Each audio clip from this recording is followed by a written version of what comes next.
impactent notre santé au quotidien.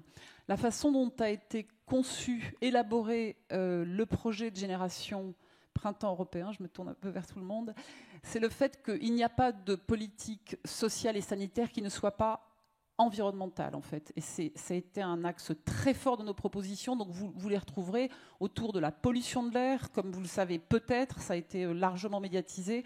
La pollution de l'air tue en France et en Europe plus que le tabac. C'est quand même une donnée qu'il faut intégrer. Il y a la question des pesticides et des perturbateurs endocriniens.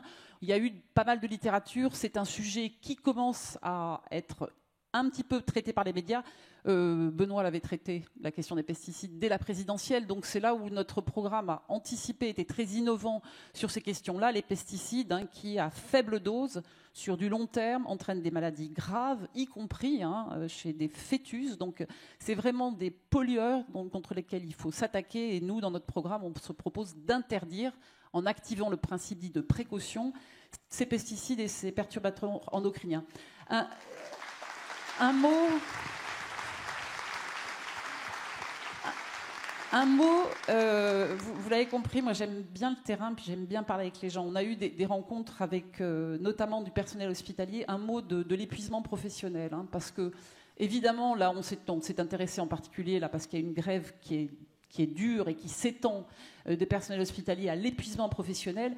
Ça touche également des professions comme les pompiers, ça touche des éducateurs, ça touche le personnel hospitalier. C'est extrêmement transversal, c'est dans le public, mais dans le privé aussi.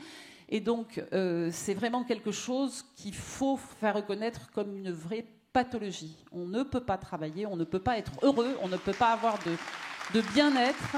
Donc, il faut une prise en charge. Il faut une prise en charge. Donc, j'en dirai pas plus sur l'épuisement professionnel parce que je pense qu'il y a beaucoup de non-dits. C'est compliqué de parler de santé mentale parce que ça ne se voit pas.